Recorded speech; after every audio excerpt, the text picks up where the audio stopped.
Hi friends, ఎలా ఉన్నారు అందరూ? నేనైతే చాలా బాగున్నాను. ఫ్రెండ్స్, అసలు పరమానంది శిష్యులు ఎందుకు ఇలా అయ్యారు? ఎవరి శాపం వల్ల ఇలా అయ్యారు మనం తెలుసుకుందాం. కళింగ దేశంలో మనోహరంగా ప్రకృతి కాంతి ఒడిలో ఒలాలాడిన మహేంద్రగిరులను దివి నుంచి ఇంద్రధనుస్సుల్లా దిగి ఆకాశంలో విహరిస్తున్న మెరుపు తీగల్లాంటి గంధర్వ కన్యలు చూసి అబ్బురపడ్డారు. ఎటు చూసినా నింగిని తాగే వటవృక్షాలు, వాటి పచ్చదనం, జలపాతాల సోయగాలు. ఆ గిరులను చూడడానికి రెండు కనులు చాలవు అన్నట్లు కన్నులు విశాలం చేసి చూశారు. పంచపాండవుల ఆలయాలను చూసి అబ్బా, ఎంత రమణీయంగా ఉంది గిరుల పరిసరాలు! ఈ సూర్యోదయంలో ఎంత పరవశంగా ఉంది ప్రకృతి! మన ఊహ తప్పు కాలేదు. పదండి, ఆ కనిపిస్తున్న తటాకంలో స్నానం చేసి ఆ పంచపాండవుల ఆలయాలను దర్శనం చేసుకుందాం అని కూడ పలుక్కుని మరీ ఉత్సాహంగా చలి భయం వదిలి నింగిలోంచి కిందికి ఆత్రంగా ఆనందంగా దిగారు. ఆ రోజు శివరాత్రి పర్వదినం. గిరిజనులు సాయంత్రానికి ఆ గిరులను అతి కష్టంతో అధిరోహించి తాము నమ్మిన ఆ పంచపాండవుల గుడులను దర్శించి శివరాత్రి జాగరణ చేయడం ఓ నమ్మకం. ఈ పద్ధతి ద్వాపరయుగం నుండి వస్తుంది. ఆ విషయం గంధర్వ కన్యలు గుర్తు చేసుకుని మరీ నరుల దృష్టిలో పడకుండా ఒంటి మీదున్న వస్త్రాలను విడిచి తటాకంలో దిగి తనివితీరా స్నానం చేయసాగారు. అలా ఎంతసేపు చేశారో తెలియనంతగా చల్లని నీటిలో లోతైన తటాకంలో కేరింతలతో తుళ్లింతలతో బంగారు చేపపిల్లల్లా ఈదుతూ ఆనందించారు. ఆ గంధర్వ కన్యలలో గంధర్వరాజు కూతురు చిత్రరేఖ స్నానం చాలించి ఒడ్డుపైనున్న వస్త్రాలను తీసుకుని ధరించి, ఓ చెలులారా, ఇక రండి, ఇప్పటికే చాలా ఆలస్యం అయ్యింది. గిరులపై గల పంచపాండవుల ఆలయాలను దర్శించుకుని మన లోకం పోదాం. నరుల దృష్టిలో పడకూడదని కదా మన పెద్దలు నిత్యం మనకు చెప్తూ ఉండేది, గుర్తులేదా అని అన్నది. దానికి కన్యలు, ఓ చిత్రరేఖ, నీవు ఆ ఆలయాలను దర్శించుకుని వచ్చేయి. మాకు ఇంకా ఇక్కడ జలకాలాటలపై సరదా తీరలేదు. మమ్మల్ని ఇబ్బంది పెట్టక నీవు ఆ పని చేసుకుని వచ్చేయి బతిమలాడుతున్నట్లుగా ఒక కన్య చెప్పింది. చిత్రరేఖ సరే అని తల ఊపి బయలుదేరింది. ఒక్కతే హడావిడిగా నింగులోకి తనకున్న మాయలు మహిమలతో రివ్వున దూసుకు వెళ్ళిపోయింది. ఈ చిత్రరేఖకు దైవ పిచ్చి ఎక్కువ. ఈ వయస్సులో కావాల్సినది మనస్సుకు నచ్చిన చెలికాడు, ఓ అందగాడు. మన దేవలోకంలో కంటే ఈ నరులు చాలా తెలివైన వారని విన్నాను. ఒక్క నరుడు కనబడినా బాగుండేది కదే, వారిలో ఒక ఆమె నవ్వుతూ చెప్పింది. ఆమె మాటలకు గలగలా నవ్వారు మిగిలిన వారంతా. ఇంతలోనే ఇంకొక ఆమె, కనబడితే భలే బాగుంటుంది. ఎందుకంటే మనం ఇప్పుడు ఎలా ఉన్నాం, ఒంటి మీద నూలు పోగు లేదు. ఆ నరుడు గనక మనల్ని చూస్తే వారి తెలివితేటలు మాటలు ఎలా ఉన్నా మన వెంట పడడం ఖాయం అంటూ నవ్వింది. ఆ నరుల గొడవెందుకు గాని చిత్రరేఖ వెళ్ళింది ఆ గిరులపై గల పాండవుల గుడులు గోపురాలకు. అవును, ఆ పాండవులు ఎలా దేవుళ్ళయ్యారు? ధర్మరాజేమో మహాజోదరి, అట్టివానికి మన దేవలోకంలో పాపాత్ముడిగానే చూస్తారు. అంతెందుకు, యమధర్మరాజు ఏకంగా తీవ్రంగానే శిక్షించిగానే వదలడు. పైగా ఆలిని తమ్ములను కూడా తాకట్టుగా పెట్టి మరీ జూదం ఆడాడు. ఇక భీముడు పక్కవాడు తిన్నాడా లేదా అనేది కూడా పట్టించుకోకుండా ఎప్పుడు తిండియావా. ఇక అర్జునుడు తనకంటే ఎవరు అస్త్రవిద్యల్లో ముందుండరాదని ఏకంగా ఏకలవ్యుని బోట వేలిని తన గురువుచే గురుదక్షిణగా స్వీకరింపచేశాడు. చివరగా నకుల సహదేవులు, వీరు పాండవులలో తోక పెళ్లి కొడుకులు లాంటి వారు. వీరు దేవుళ్ళుగా ఎప్పుడయ్యారు, విగ్రహాలుగా ఎప్పుడు వెలిశారు? భలేగుంది ఈ నరమానవుల తెలివి. వీరికి వంత మన చక్రరేఖ. చూద్దాం పాండవ దేవుళ్ళు మనకేమిస్తారో అని ఒక ఆమె పెద్ద ఉపోద్ఘాతం ఇచ్చింది. అక్కడ చిత్రరేఖ గిరులపై కొలువు తినిన పాండవులను గుడులను తృప్తిగా దర్శించి తిరిగి ప్రయాణం అయ్యింది. అప్పటికే తీక్షణమవుతున్న ఎండదాటికి ఒకంత కందిపోయినదై చిరుకోపంతో తటాకం వద్దకు వచ్చింది. అంతే, అక్కడ చూడకూడని దృశ్యం చూసి నిర్ఘాంతపోయింది. అక్కడ తటాకంలో ఇంకా ఆదమరిచి స్నానం చేస్తున్న తన చెలికత్తెలను 12 మంది నవ్యయవ్వన బ్రాహ్మణ మునీశ్వరులు తదేకంగా పరిసరాలను మరిచి చూస్తున్నారు. ఆ యువమునుల చేతుల్లో ఉన్న దర్భలు, యజ్ఞంలో వేయాల్సిన హవన సామాగ్రి జారిపోతూ నేలపాలవుతుంది. ఆ అందాల కన్యలను చూస్తూ ఒక్కొక్కటిగా జారవిడసాగారు. ఇదంతా ఆ మునులకు తెలియకుండానే జరిగిపోయింది.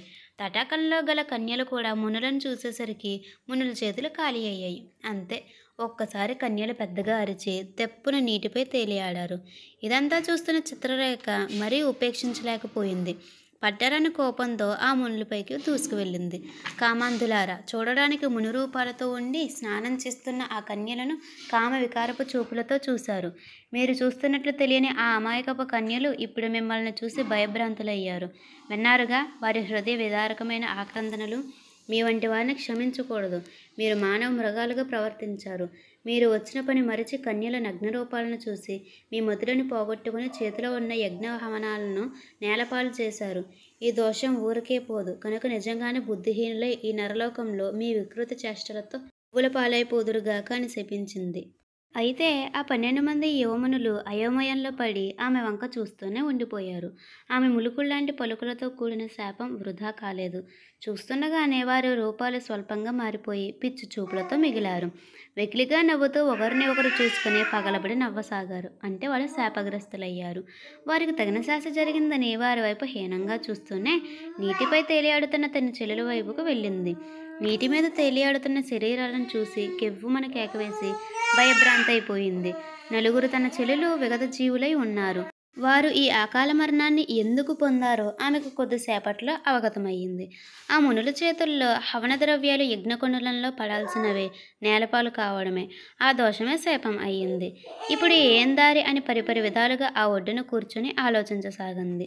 అంతలో ఓ ముసలి ముని శ్రీ ముఖమహర్షి రానే వచ్చి తన శిష్యులను చూసి, ఏమైంది? క్షణం ఆలస్యం చేయకుండా యజ్ఞవాటికకు రావాల్సింది పోయి తీరుబడిగా ఇక్కడేం చేస్తున్నారు? మీ కారణంగా నేను ఈరోజు తలపెట్టిన యజ్ఞం అసంపూర్తిగా ఆగిపోయింది. ఈ యజ్ఞవాటికకు ఎందుకు సకాలంలో రాలేకపోయారు? ఇక్కడ ఏం చేస్తున్నారు అని కోపంగా ప్రశ్నించాడు. పాపం మా శిష్యులు సమాధానం చెప్పలేకపోయారు. ఫ్రెండ్స్, మీరు ఇంకా మన స్టోరీని కంటిన్యూ చేస్తున్నారంటే మన స్టోరీ మీకు నచ్చిందని అర్థమైంది. ఫ్రెండ్స్, ఈ స్టోరీలోని నాకు నచ్చినట్టయితే లైక్ చేయండి, అలాగే సబ్స్క్రైబ్ చేసుకోవడం మర్చిపోకండి. ఆ ముసలిముని చుట్టూ చూసి తటాకంలో తేలియాడుతున్న కన్నె శవాలను చూసి, ఆ శవాలు ఏమిటి? అందరూ కన్నెపిల్లల్లా ఉన్నారే, ఏమైంది? ఆ ఒడిన కూర్చున్న కన్య మానవ సంతతి కాకున్నట్టుగానే ఉంది. ఏ గంధర్వ కన్యను తలపించ చేయుచుంది. ఇక్కడేదో జరిగింది, ఇక ఉపేక్షించకూడదు అని తన దివ్య దృష్టితో పరికించి చూశాడు. నాయన్లారా, ముందు వెనుక చూడని ఆ గంధర్వ కన్య వలన అకారణంగా శాపగ్రస్తులయ్యారా?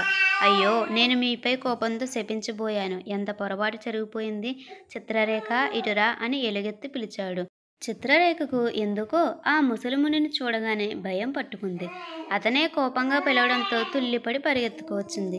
ఏమి నీ అహంకారం? అకారణంగా అమాయకులైన మునులను శపించావు.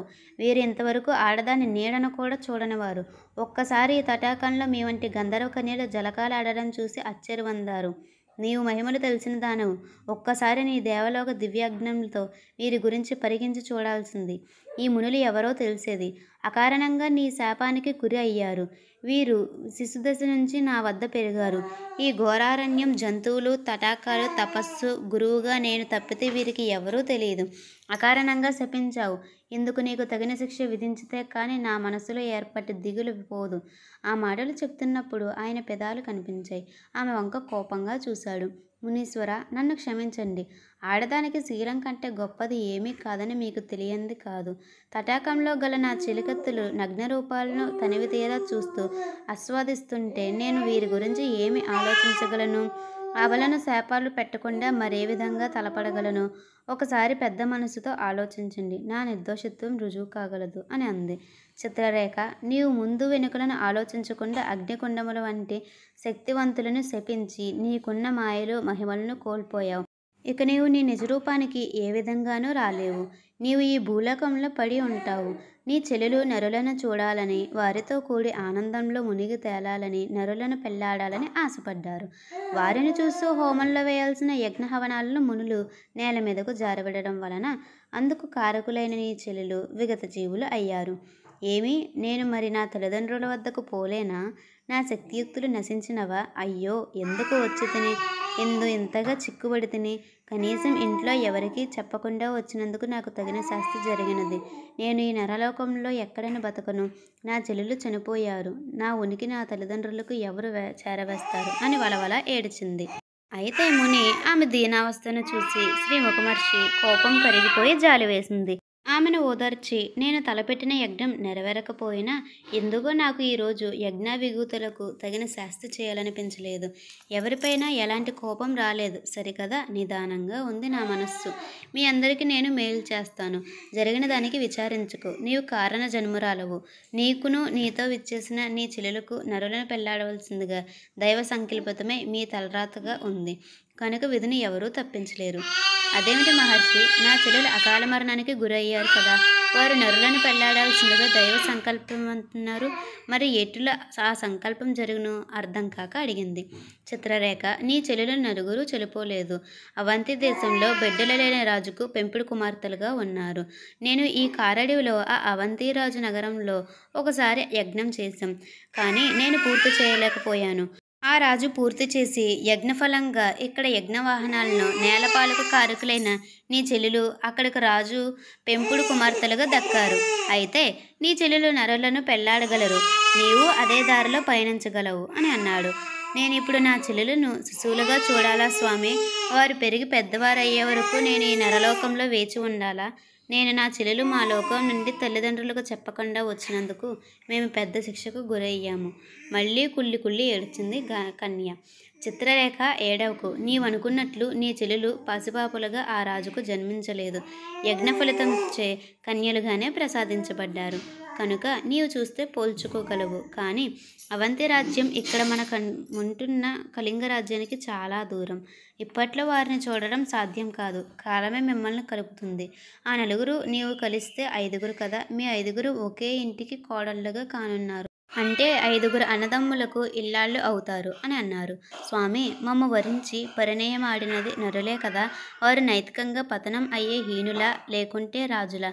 ఆ వరులు ఎట్టివారు దయచేసి తెలపండి అని అంది.